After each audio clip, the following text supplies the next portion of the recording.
All right, everybody. I'm out in the middle of the woods, so that means I can be loud and crazy and fun, and I like it. I like it. This is going to be a completely different video than the last few videos that I've posted. The last few I posted were all fishing videos and then also a skydiving video, but this is going to be backpacking / bug out gear. So basically, a backpacking backpack is filled with all the gear for survival needs. Bug out gear is basically the same thing, except for you're getting away from a bad situation. So this is basically me saying that both of them tie into like the same topic with a few minor differences, and I'll go over that afterwards. All right, so let's get started with what's inside my bag. So to start this out, we have the Teton Explorer 4000. It's a 65-liter bag. It comes with one larger pocket on the side and then two larger pockets on the opposite side. And on this backpack, which I think is a fantastic backpack, it's very comfortable. It has nice ventilation where you have air coming up through your back. And then it also has this adjustment in the middle so you can adjust the straps higher or lower depending on if you have a shorter back or a longer back. So that is actually convenient. It has really nice thick straps with a thick pad on the back for comfort. And then it also has thicker straps up top. These could be a little bit thicker, but they worked out pretty well. But we have the pockets on the sides, and then in the side pockets, these are through pockets. So you can go all the way through this. So what I use this for is I take my fishing pole and I'll slide this down, and then when it reaches the bottom, you just slide it straight into the cup holder. And then when you use the other side, you can put in like let's say a long folding saw. What I put in is my hatchet. So I shouldn't do this without the case on it, but you just slide that down in here. And this pocket also goes all the way through. So you can put like a rifle down in there, or I'll have my bow. I have a breakdown, takedown bow, and you can slide that down in here. So these slide through pockets are actually super convenient. This one also comes with the bottom pouch. And this bottom area is so you can put your sleeping bag. I don't find this to be a very good space for a sleeping bag just because it's not big enough. But if you have a small enough sleeping bag, you can fit it in there. And then you have the main pouch. And then this top pouch right here, it has an underside pocket. And then if you fold it over, it's got the straps. And then it also has the brain pocket. So you have 1, 2, 3, 4, 5, 6 pockets with a mesh netting front and 2 cup holders. And then on the inside of this pouch,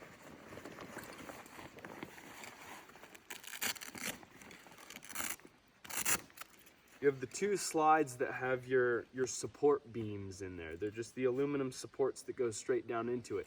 But if you also want to utilize that space, you can take saw blades and you can slide them behind it. So you don't even need to bring one of these saws. You can make a buck saw when you're out in the woods, and you can just slip 2 regular size tree saw blades off of a bow saw straight behind your supports. So that's just a little addition of added space where you don't have to worry about slicing up your gear with saw blades, but you can bring a saw without actually bringing a saw. And then on the inside here, there's a small pouch. I don't think that you'll be able to see it. There's a small pouch on the inside, and if you want to use a water bladder, you can slide it down in there. I think that this is a great backpack. It served me well. It hasn't ripped or torn or anything. It's made of a good material. And I think Teton's a great brand, especially for a starter backpack. This was $89.99. If you've looked at other ones, I can't remember any of the names. Maybe I think one's Kelty, but Kelty backpacks can run $200, $300, $400, and that's just not in my budget. So I'm not going to do that. You can do whatever you want though. So this is mine personally. I am by no means a professional, so this is just what I have and what I think works and what I think you could probably change out and get better stuff. All right, we'll start with the fire kit because everybody's crazy about the fire kit. So we're gonna start with the fire kit. So mine, kind of minimal, but I have a fire steel, and it's 4 inches by 3/8. And then I use torch lighters. Everybody talks about Bics all day, but torch lighters light your fire faster. Technology, people, move it on up. All right, next we have this compass, but it comes with built-in magnifying glass. So right there, you got a fire starter and you can use the sun. This is something you can use all day, every day, as long as there's sunlight out. All right. And then I have this little tin, and this is filled with dryer lint. And to go along with the dryer lint, you can use chapstick as a fire extender. So because it's a petroleum product, you soak it up in there and it makes it burn longer. And then also because this is metal, you can make char cloth with it. So it's small, but it'll work.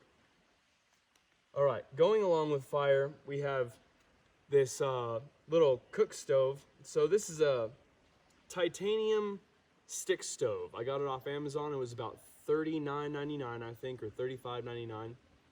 And I tried using a coffee can before. It just doesn't quite do it.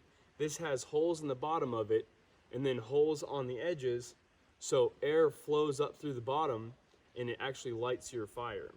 So if you tried using a coffee can and trying to do it like a bum like I did last time, I'm going to tell you right now, it works, but not very well. And this thing actually works great. It heats up really well. All right, since we're talking about that, we'll move on to cooking, because this is obviously a cooking implement. So for cooking, I have this little 3-piece Amazon set. There's a little pan, a little pot, and then the teapot that goes with it. Now, some people might think this is wasted space and wasted weight. This is not wasted space or wasted weight. It is fantastic being able to pour things with a spout, okay? You remember that, because so much better. So much better. Not burning your hands with the teapot, because burning your hands with hot water is the worst. All right, moving along with that, for utensils, I bring the little spoon, fork, spork thingies. And does anybody really know why they have these little knife edges on them? Unless you have two, it's not going to work. It's just not going to work. Tell that to Uko, whoever Uko is. And then with that, we also bring cups. These little fold-up cups.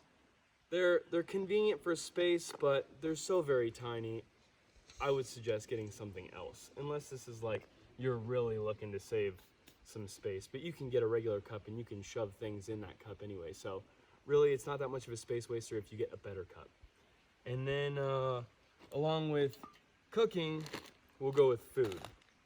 So if we're backpacking, it would be good to have dry foods, and then also like your dry ration foods. So rice is a good one just because, you know, it's got your carbs, so that's just body fuel right there, and then it has like a meager amount of protein in it.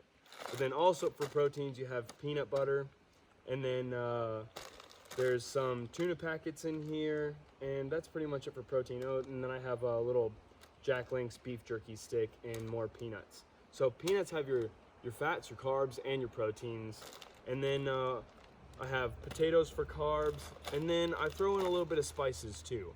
So I get lemon pepper, because that just tastes best on fish, and fish is most likely what you're going to be getting if you get stuck out anywhere. And then I also bring chicken bouillon, or you can use beef bouillon, so if you do get anything else, you can stew it, and you just drop one of those little cubes in here. This little packet I think has 8 cubes in it, so that's good for a good solid 8 meals. And then also I have these little Sunkist strawberry single drink flavorings, and that's just, you know, that's just for good flavor right there. And also to go along with that, we have Jolly Ranchers hard candies, because who doesn't like a little sugar rush, you know? All right, so we have food, and for a bug out situation, obviously you're gonna have to bring seeds or potatoes or something that you can grow. But for backpacking, you just have these little short item foods. So the rice is basically so you can keep going for a little while longer, and it's to go along with your proteins, like if you catch fish or anything like that. So this is a very minimal setup. If you were going to be going long term and you were, you know, moving out into the sticks, then you're going to want something that you can actually plant for the next season for it to grow, if you're planning on staying out that long, depending on if there's, you know, societal collapse or something like that. All right, onward. we'll go to cordage. So I get 1 pound of number 30 tarred bank line, and this is 500 feet of line right here. So that, along with paracord, everybody knows what paracord's for. Unless you're not into the outdoors, then you probably don't know what paracord's for. But just a little overview on paracord. There's multiple strands on the inside of paracord that you can use for multiple different uses. And then also, once you pull those strands out, you still have the outer layer, which is good for tying up pretty much anything apart from like a hammock, because the outer layer of this is not going to hold your body weight for a hammock unless you like double or triple or quadruple each line. So this is good for holding hammocks if you leave the strands inside.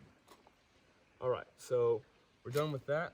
We'll go on to fishing kit. So my fishing kit, I have a little breakdown pole. So this is just a little trout rod. It's lightweight. It pops apart. You can put it in your backpack, and then it also splits in the middle. So this slides down in the side of my pack, and then we also have, you know, little reel to go along with it. And then for the fishing kit, I just have a couple of jig heads, weights, a couple of spinners, because most of the time if you go up into the mountains, you're going to be catching trout, and spinners are really good for trout bait. And then also for trout bait, it's good to have some sort of smelly bait that you don't have to find. So if you're going to go for bugs and stuff like that, in some areas, in certain times of the year, bugs aren't going to be, they're not going to be anywhere. You could be turning over rocks, or depending on if you're in an area where there's not too much dirt and there's more rock. Like if you go high up into the mountains, it's a lot more gravel and rock. There's less bugs, there's less worms. So it's always good to have some sort of little smelly bait, just so you don't have to worry about trying to find something. And this really isn't like a heavy container. It is glass, but you could probably break that down and make it into something afterwards. But yeah, this has hooks, jigs, spinners, swivels, and then flies. Flies are great even if you don't have a fly rod. Flies, those are the closest things to, you know, up in the mountains when you're up there, or anywhere in the sticks. The fish are eating bugs. Flies are the closest thing to their natural food. So this is gonna help you out. All right, and last on fishing, I bring a pair of medical forceps. They're just real small ones, but these have a locking device on them. So because they're long and thin, you can get it into the fish's mouth, and then you can clamp down and it locks, and then you'll be able to twist and pull that hook out, so you won't have to kill the fish if you don't need to. Like if you already have a big fish and you catch a baby fish, you don't need to kill the baby fish. This makes it easier, and it makes it easier to not kill the animal. So don't kill babies if you don't need to. Next, I want to move on to this little collapsible bucket. Now, this is kind of, it seems like it's a necessity, but at the same time, it's also kind of a luxury. You don't need a bucket, but God, is it nice to have one. And if you don't have one, you just realize how much that you want it when you don't have it. But this little tiny bag holds this big old, I think it's like a 2.5 gallon bucket. And this came in handy for washing hands, washing dishes, basically just washing anything. And then also, if you're stuck and you need some sort of bag to collect things, this would be perfect for that, as long as you don't overweigh it and rip the straps or the material. But it's also a ripstop material, and it's waterproof inside, so it does hold water. So this was actually super convenient. Very glad that I bought that. And it wasn't super expensive. I think it was like $12.99 or $13.99. All right, on to boo-boo kit. And my lady friend here, she doesn't like the fact that I call it boo-boo kit, because that's a little kid's word. But this is a boo-boo kit, ladies and gentlemen. A boo-boo kit, or, you know, if you adults want to call it a first aid kit. This boo-boo kit is very minimal. This has Band-Aids, a little bit of gauze, some sanitizing wipes, some sanitized gloves, and then it also has a little guide on like emergency guide for like if people are choking or how to wrap a wound or something like that, which I also think that's kind of important. Even if you don't have something super extensive, at least you have some sort of medical guide if you have no medical practice, and that's something. It's something. So bring some sort of information with you, because if you have all this medical equipment and you have no means to use it, well, then you're up shit creek. And then also, and this will go along with it as well, Little pill bottle. I bring Benadryl with me just in case you do run into anything that is kind of nasty. It's good for if you have allergic reactions to have Benadryl with you. And then also, depending on if you're a headaches kind of person or a heartburn kind of person, it's good to have some sort of medication that's going to help you out when you're out there. It's real bad if you're going to get headaches or heartburn and then it just brings down your mood, and that's not good for anybody. It's not good for you, it's not good for anybody. So it's good to have just those little tiny items that are going to make your life just a little bit easier, even if you're not using them all the time. So, okay, boo-boo kit aside. Next we can go to, this is a solar charger. It's just a little tiny one. It'll probably charge a cell phone maybe 3 to 4 times. But if you're not going to be using your phone too much, it'll also charge your headlamp. So this is a rechargeable headlamp. It has the standard Android battery charger to go with it. And this will probably charge this probably about 3 to 4 times. This is a 1200 lumen light. It has 5 light settings on it, so it can get pretty darn bright. And then to go along with that, if you click it twice, it also has an emergency setting. I use it for partying because I'm like that, you know. And also to go along with light, because it's always good to have more light. This also has a flashlight attached to it, so it's better to have something that has multiple uses rather than just charging. So it is solar, it does charge things, but this also has a flashlight to it, if it's charged at all. There we go. So this has multiple uses right here. Charging, and then also a flashlight. I also have a AA battery flashlight. Some people like the AAA battery idea more for the bugging out situation, because if you ended up breaking into a house that's been vacated, you can just look into a TV remote controller and pull a AAA battery out of their TV remote. So it really just depends on what you want to go with. It doesn't really matter as long as you have some sort of light, because it's hard to do things in the dark if you have absolutely no light. Next we can move on to, we'll go with sleeping. So sleeping, I'm sitting on top of an wool army blanket right now. So it's 100% wool. They do make wool polyester blends or wool cotton blends. It's better to have the 100% wool just because it does retain much more heat when it's wet.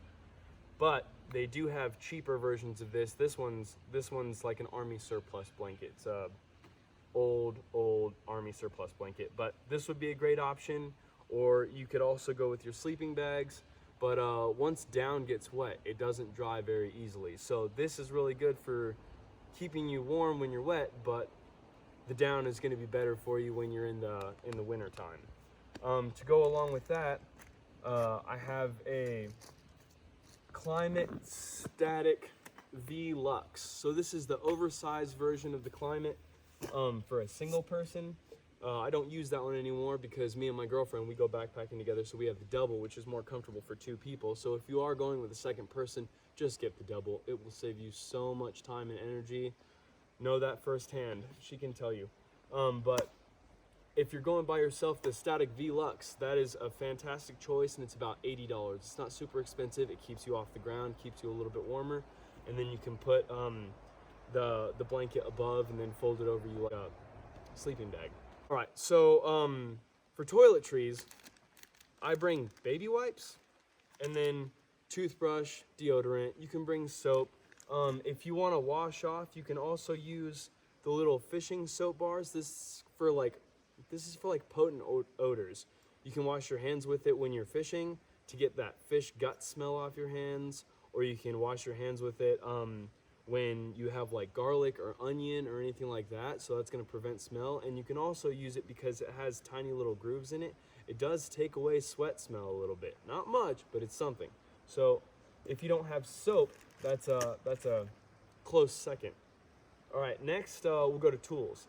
So depending on where you are or when you're there, you're gonna need certain tools for certain jobs. If you're in colder areas, you're gonna want a bigger sized axe. So because I'm not in a super cold area, I'm in California, I have a hatchet. And really, I don't even need the hatchet. This is kind of more of a convenience thing in the area that I'm at. In the area that I'm at, more often you're gonna end up using a saw. So if you're gonna be cutting down big things, I would not go with one of these curved pruning blades. These are kind of more for small, it's a pruning blade. It's made for small things. So if you're planning on bugging out, you might want to go with a folding bow saw, or you could go with a silky fat boy. Those are those real big ones. And you could go with that option, because these curved blades, they're good for small stuff, but they're not very good for big stuff.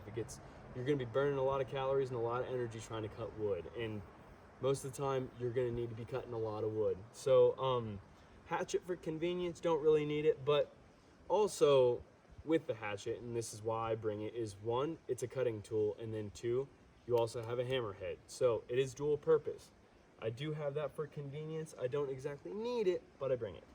All right, next I bring, this is a cold steel drop forged survivalist. It's an 8-inch blade. It has a Teflon coating on it, and because it's drop forged, that means this is all one piece of metal. So this is a 1-pound knife, probably a little bit heavier than most people would go on a backpacking trip, but if you're in a bug out, this is probably going to be a better option for you than like a Mora or one of the Bucks. Just because it's one piece, this thing is not going to give out on you. It has no weak points in it. This thing is one tough puppy. And it comes with the Kydex holder. And the Kydex holder, it has this nylon. I'm not crazy about this. I kind of wish this was stiff, but you have this. It straps in nice and tight. When it is buttoned down, it doesn't move. But at the end of this Kydex holder, which you can also strap to your backpack with these holes in the sides, there's a hole in the end of it. So if you end up getting this submerged in water, there's a drainage hole at the bottom of your knife. So it won't rust. That and the Teflon coating is going to keep it from rusting, and you do not want your stuff rusting. Other tools that you could also bring is you have a Swiss Army knife. Victorinox makes a really good knife, and they're real tough. This one I've had forever. I've never chipped the blade. I've bent it every which way, and it hasn't snapped on me. It comes with an awl on the back. It comes with a flathead, a can opener, a bottle opener. So Victorinox, always good. Swiss Army knives, they're known, they're proven. Also, if you don't want to go with Swiss Army knives, another multi-tool, everybody knows about them, Leatherman. Leatherman's a great brand. They're tough, and I've had this one for a really long time. They don't rust, so I would definitely suggest either Leatherman or Victorinox for multi-tools. And then also, just because it's always nice to have a little flip blade on you, just for like tedious little cutting. And then it's nice, it's really nice when you only have one hand to work with to have that assisted opening. So I would definitely suggest anybody that is going to bring some sort of folding knife with them, bring the assisted opening, because it does come in handy. To go along with tools and something to sharpen them, this is just a half of a metal file. So this is going to go a little bit more with your axe, or like if you need to sharpen up your saw blade a little bit. For sharpening, I also have just a standard whetstone sharpening stone. So this is from Dan's Whetstone Company. It's an Arkansas stone, and these things are really good for putting a nice little edge on your blade. But if you are dinging up your stuff and you have like a lot of damage on your blade, you're gonna want that heavier duty metal file.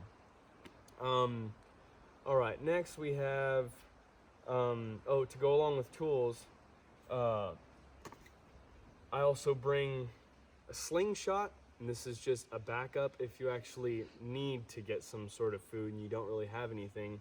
And then also I'll go over a little bit in a separate video that I'm going to connect to this about bringing a bow for a bug out situation as a hunting implement, or a handgun for a protection. All right, so in a bug out situation, or in some backpacking situations, depending on your area, you're gonna want some sort of protection on you, right?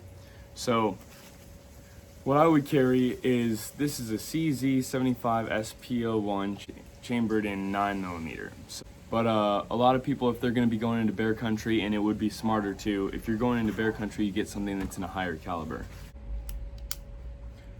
But just really quick, let's just,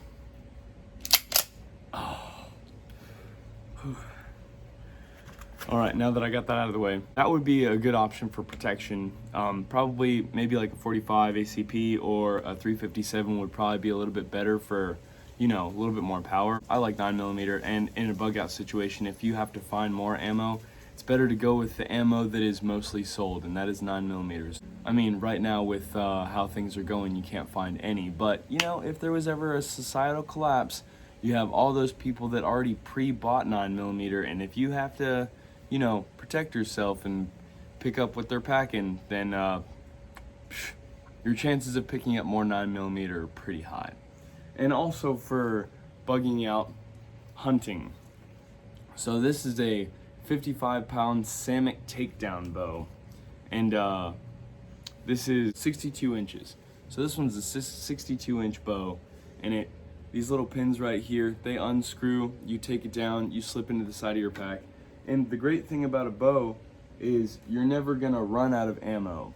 Like if you do run out of ammo, you can make more ammo. If you bring a rifle with you, then you're gonna run out of ammo and then you're not gonna be able to make more. So that's that portion. Let's get back to the video.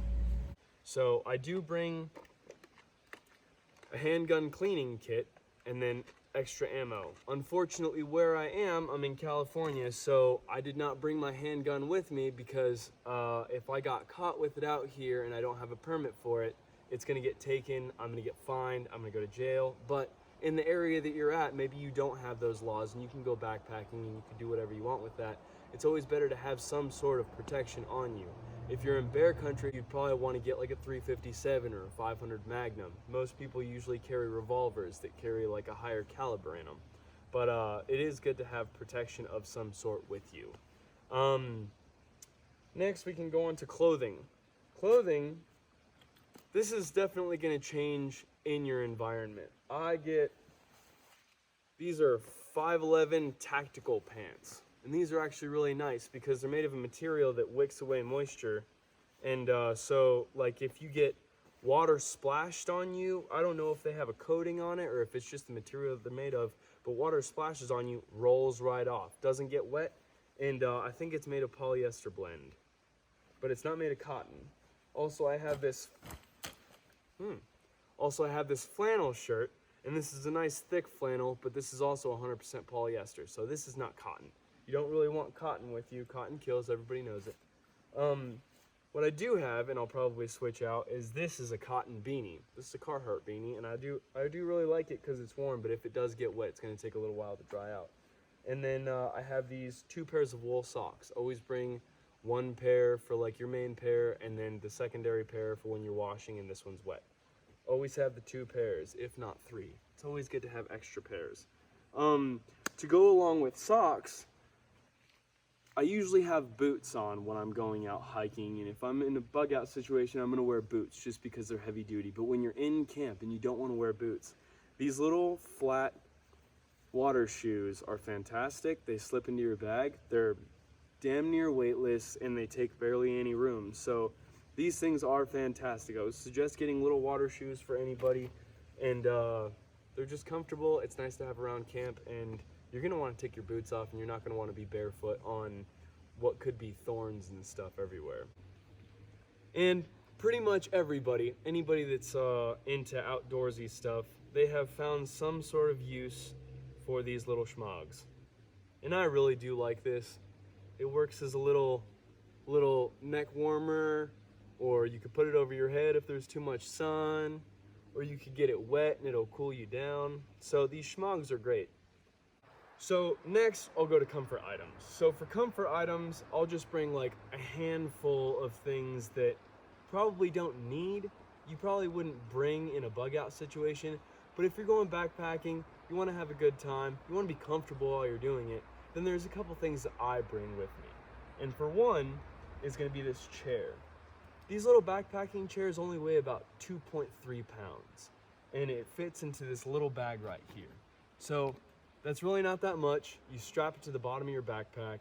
It's not that much extra weight, and it will save you so much comfort when you're actually sitting out there. Because you're not going to want to sit on a log or dirt or whatever you're going to be sitting on. Like if you really like roughing it, then by all means, but I like enjoying a chair. Next, I bring one of these little flexible cutting boards, just because one, you could use as a little TV tray to put your food down on, or you could use it as a little fillet board if you're cutting up fish, Or, I mean, we use this for plenty of different things. I even fanned the fire when I needed to get going. So this little cutting board, it's a comfort item, but it was useful. Some cards, you know, some Texas Hold'em, maybe some solitaire. You know what it's about. And then a little bit of hooch for when you're playing cards. A little bit of Grandpa's cough syrup is what you want to forget about all your problems if you're in a bug out situation, but just to have a good time. If you're hanging out by the campfire, who wants to go sober? Boring. I'll go with shelter, even though shelter probably should have gone first. But I'm leaning on my tent right now because that's a comfort item. This is a Trekker 1.2 by River Country Products. It weighs in at about 2.8 pounds. It doesn't come with any poles. This is one of those tents that you bring up your sticks. We even set ours up with sticks that we found. So it's an A-frame tent. I'll put an image in right now.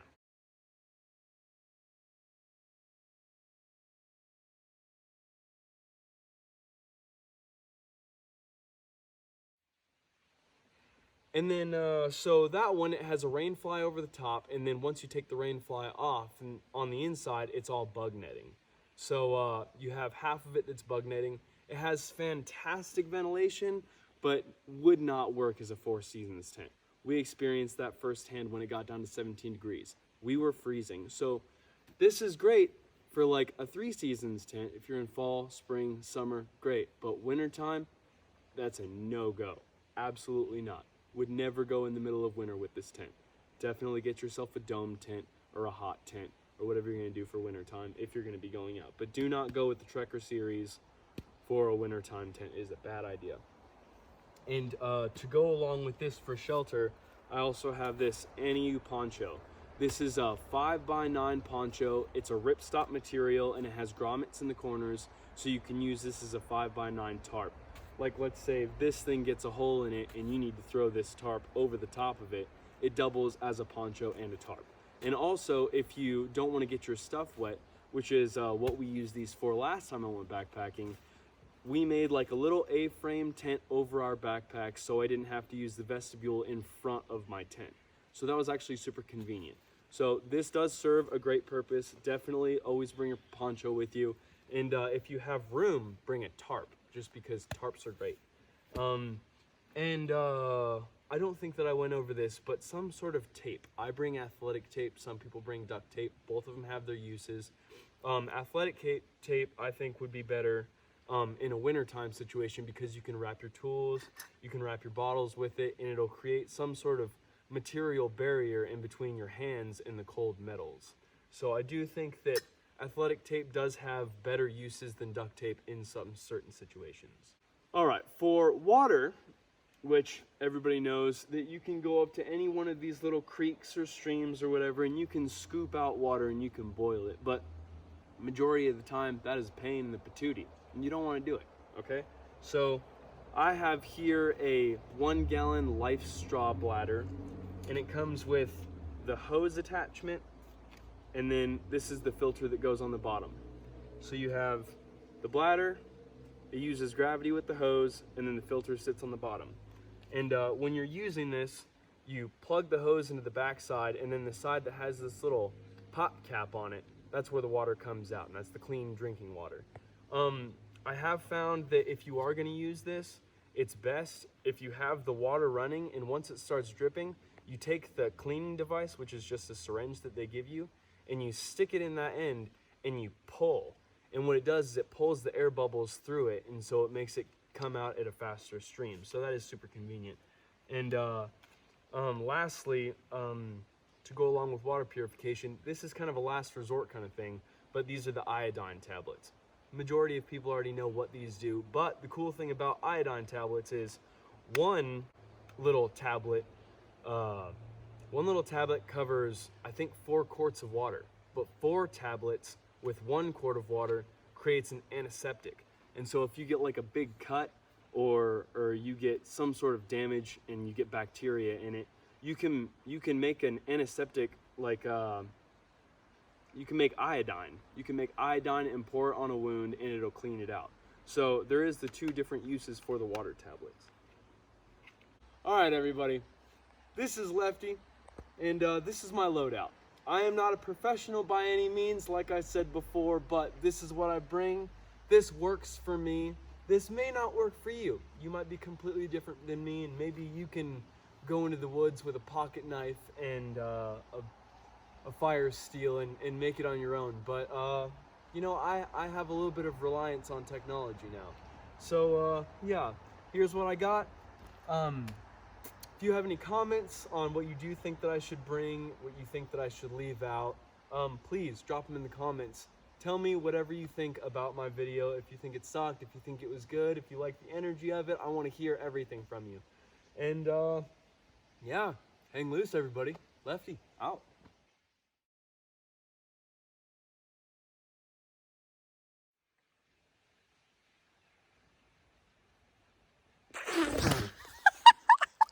Okay, serious time. Hey, my God.